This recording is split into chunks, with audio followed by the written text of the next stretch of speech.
Hello everyone, welcome to our channel. We are together with the second part of the pre-race press conference at the Qatar Grand Prix. Let's watch it together. Welcome back everybody to the drivers press conference here in Qatar, part 2. Closest to me, Alex Albon, then Zhou Guanyu and Sergio Perez. Very warm welcome to you all. Alex, you're closest. Now, it's been a tough couple of races for Williams. Just how tough? Yeah, not smooth for sure. I think been especially tough more for the mechanics and for the people at the factory. Obviously, we had a few crashes, not always our fault, but in the end they add up. And testament to everyone who's worked so hard to get them back. You know, we still got 2 cars that are at the track that are more than capable to score points and back to fighting fit. At least the cars are. So yeah, I think it's been tough, but everyone's been very strong, very optimistic, and I think that's Williams. I think everyone's very optimistic. Well, what about the competitiveness of the car? Because you haven't scored points since Baku. Do you feel it's slipped off a bit? But also, I don't think I've finished a race since Baku. I think I have. I honestly, Austin. Did I finish Austin? I finished Austin with a broken floor, so it's almost like we haven't really done anything. But even in terms of qualifying pace, and I mean, Mexico we were P8, Brazil we were P2 until the incident, P3 until the incident. Vegas we got caught out by safety cars. So I really think it's nowhere near as bad as maybe it looks like on the outside. I think we've just had a tough run, and that happens. It's not normal to have it consecutive as much as it has happened for us so far this year, at least in this last part of the year. But yeah, it's just how it is, unfortunately. Alex, it's an interesting thing is when you look back at 2024, it seems to be one of unfulfilled promise in a way for Williams. The car is better than the results would show. Is that your abiding memory of this season? Yes, partly. I think that last year we finished P7 in the Constructors' Championship, and I wouldn't say we were always the 7th quickest car. I think we really took advantage and made the most of what we had.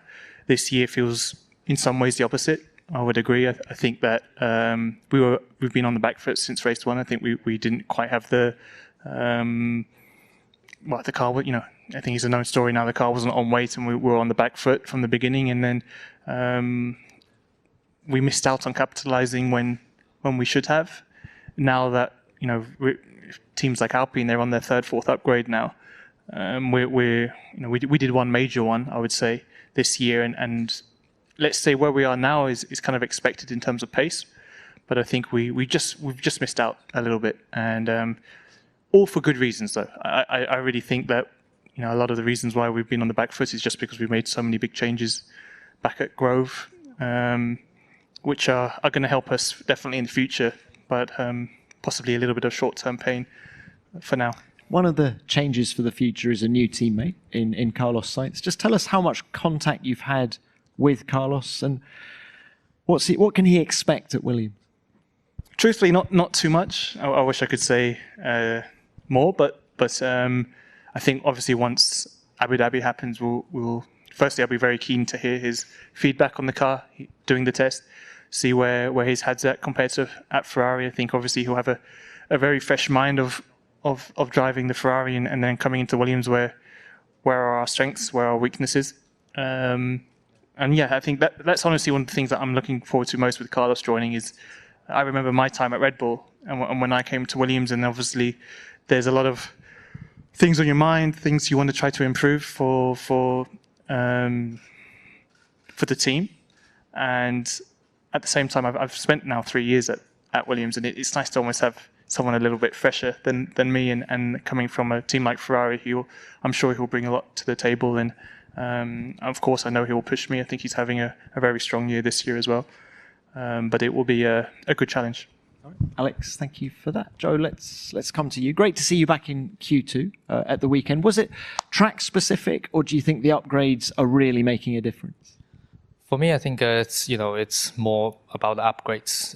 These upgrades, I think we wanted for a while now, and obviously, finally to have that for both cars at the first time in a while as well in Vegas. So that was a pretty good step on the team, and it's clearly we saw in terms of numbers is probably the biggest one we had this season for all this new stuff we had, and it's clearly worked like we hoped. Is it enough or not? We will find out a little bit more in this weekend and also Abu Dhabi. But I think it's clearly a very positive step in terms of in the right direction. And then try there on FP2, had a good comparison in P1, and then everything just seems to be working in the right direction. And had a good weekend. I think after a very difficulty last couple of weeks. How close do you feel to points now, or do you think you're still going to need a little bit of luck to get that point? I think for us at this stage, we need a little bit of luck because I think, like one of the Racing Bulls and also both Haas looks very strong this year. And then there's several teams, like Alpine, Williams, they can be always there. So it's very difficult compared to other, let's say last year, because last year you have like some teams is always being up there and some other team being struggling more than the others. But this year seems to be the midfield is very consistent in a positive way that for us it's difficult to do the catch up, but I think we're there. If we put a car or both cars in Q2, then everything still can be happening for the race. But I think we do need a bit of luck, and then purely on just car performance, I think we are not yet had a quick enough car for top 10, but we can be there like we did in last week. Yeah, I've got high hopes after what you did here last year from the back to P9. Does that give you a little bit of confidence coming into this race? Yeah, I mean, I liked it. I enjoyed this track layout, I like more like high-speed track, and then this track is a lot of medium high-speed corners, which goes a little bit on my favorites. But last year was good. But I remember, it's good is the results we had here, but it's all about how intense, how demanding the whole race was. That's all I can remember from left off from Qatar. But we try to focus on what we are doing this year. Obviously, it's a complete different concept of the car, so things can be definitely planned out a little bit differently. But we keep, the hopes high. I think we saw very positive steps in the previous weekend, and then we try to keep that momentum up, and then hopefully that I can find more rhythm than what I did over the last few weeks, and just continue to be, getting better together as a team. I'm sorry for the interruption. I will be very short. I'm not gonna comment it something what they are talking about. Just I wanted to remind you, if you want to watch what will happen at the Qatar Grand Prix, behind the scenes of the Qatar Grand Prix at the practice one, at the qualifying, at the sprint, just don't forget to check the channel that I will put in the corner there somewhere. Thank you.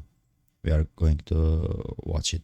Zhou, when you look back at 2024, what comes to mind? I mean, when you finished P11 in Bahrain at the first race, did you have any idea that you were going to have the kind of season that you have had? For sure not. I mean, I was thinking that was a very good start point, but didn't expecting that's actually the best results we had. We're facing a lot of unexpected challenging for the season. I think it's very difficult for every single members in the team, because like I always mention, the first part of the season, the first 5-6 races, I think me and my Valtteri, we had several occasions that we can be quite good at points, and then we had this pit stop issue which got massively delayed until we fixed that into European races, unfortunately. And then once things there, we didn't really have the performance in the car to be fighting back in the points like we did in the previous few weekends. So it's been very tough, I guess. As a driver, you cannot pay the end of the result because of that in a season that everything can be very possible for the future. So right now, like I always said, it's a relief, but I still want to finish this journey together with the team in the best way as possible. I think it's been very family feeling together with Albon over the last 2.5 years until this point, and then let's see what the future is. But right now I'm just trying to enjoy as much as I could with the next coming races. Right. Zhou, thank you very much for that. I'm sure there'll be more for you in a minute. Checo, let's come to you. Now, you said after the race in Vegas that you feel close to turning things around. Vegas in particular, where do you feel the car made improvement? I think Vegas mainly the main issue we had was qualifying. We were out in Q1. Straight away after qualifying, we understood why. We saw it. It was very clear in the data. But then we were on the back foot, and then going on to the race, with the degradation that we had, we were not expecting it to be so severe, especially in the beginning.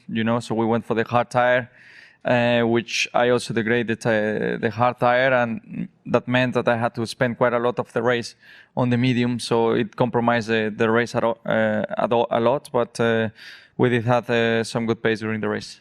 But Checo, when you say you're making improvements, is that to the setup, or are you making improvements to the way you're able to drive around the issues? I think with the setup we are coming closer. Already in a couple of weekends, Sao Paulo, probably in Vegas we didn't have the pace that we had in Sao Paulo, but I think there are some promising signs that things are coming. We were not so competitive in Vegas in terms of team order, but I believe that here should be a good track for us. Well, Checo, look, this is the last time you're going to be in the FIA press conference this year. So can I just get a bit of a reflection from you now on this 2024 season? Yeah, obviously, it's been one of my best starts to the year, with 4 races consecutively on the podium. Things were looking great. But as soon as we came back to Europe, I think our season took a U-turn. The time that other teams improved and found a lot of performance. On our side, we got a bit lost with the car, I'll say, and then there was a lot of weekends where things were just not coming in, and a lot of weekends have been too difficult just in regards that we are looking at all the areas, exploring all the areas, and at the end of the day, there is so much you can do on a weekend that we end up losing a lot of points, and the season turned out to be quite a lot more difficult. But I think it's how it is in Formula One. Sometimes things don't go your way, and we're still here and optimistic that we can turn things around as a team, especially for next year. Knowing what you know now, what would you have done differently this year? Particularly when we got back to Europe after those 4 podiums in the opening 5 races. I think it's hard to say actually, because the way the car changed meant that we had to drive quite differently, and it took me a lot longer to adapt. And actually, as a team, to understood what the car was doing, it took us a lot of races, because sometimes it's not so clear to spot issues on the data and then to drive around them. So I think I was a lot more sensitive to it with my driving style than, for example, Max was. For Max, things didn't change that much, but for me, it changed severe. So it's hard to say what we could have done differently. I think spotting the problems early will have helped quite a lot our season. All right, Checo, thank you for that. Let's now come to the floor. We will start with the broadcasters. Who's first? Yes, please. Hello, this is Roldan Rodriguez from DAZN Spain. A question to Checo.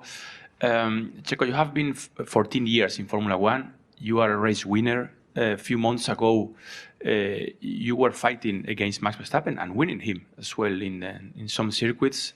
How can you explain now to the new Formula One fans what is going on now this year, struggling that much? Yeah, I think it's very difficult for people to understand that they're not part of the team or are not on a daily basis. Why from one race to another, let's say you are so far away.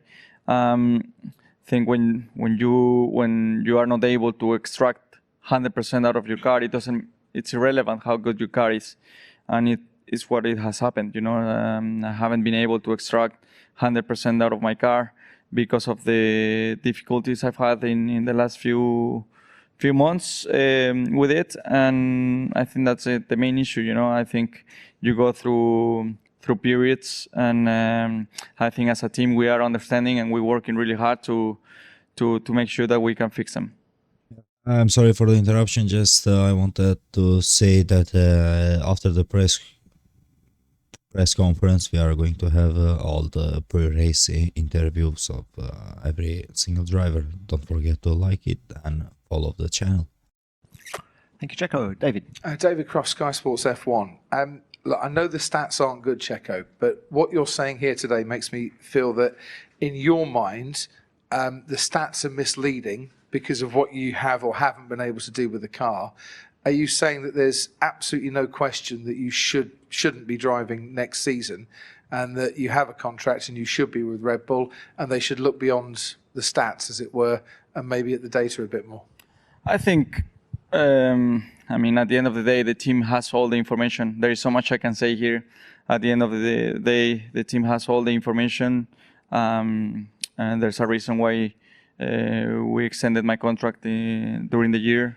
And at the end of the day, the team has, everything, and we exactly know where we are in terms of performance, in terms of issues, difficulties that we've had. We are a team, and we know exactly internally where everything stands. So we're working really hard as a team to come through and get back into a much better season than the one that we just had. Okay, thank you. Any more from the broadcasters? Yep, Diego, let's go to... Diego Mejia, Fox Sports Mexico. Question to Checo. You've seen Max from up close, much closer than any other driver this year. Is there any aspect you think Max has stepped up a gear relative to previous seasons? I think Max has done his best season I've seen from him in these four years. I think the way he pushed the team out of the car, how hard he worked for during this year, especially there were a lot of periods during the year where we looked really far, and he will push the team in all the areas, in all the aspects. I think Max has done a very big steps out of the car. I think his talent and his speed has been there since day one, but out of the car, how he reads the races, how he works with the team, how he pushes the team, I think is the biggest step that he has done in these past years. Checo, do you feel Max has been supportive of you this year? I think we're working as a team. I think especially the last few months we've had similar issues with the car, so we're pushing in similar directions to try and improve the car. And at the end of the day, we are working as a team. Like I say, the team knows exactly what we've done, where we are, and I think we're working well together. Okay, thank you for that. Any more from the broadcasters? Yep, David. Yep. So just finally, are you a Red Bull driver or a driver for Red Bull? If Christian Horner decides you're not the driver he wants for the senior team next year, does your contract say you could drive for RB, or is it the Red Bull team or nothing, and will you be holding the team to that contract if that decision's made? I don't speak. I've been 14 years in the sport, and I don't speak about my contracts publicly. So I will not comment on that. I know exactly where I am, and I will not speak about it publicly. Yeah, we are at the end of the second part of pre-race press conference. Just don't forget to like it, comment to the video, and subscribe to the channel. See you on other interviews.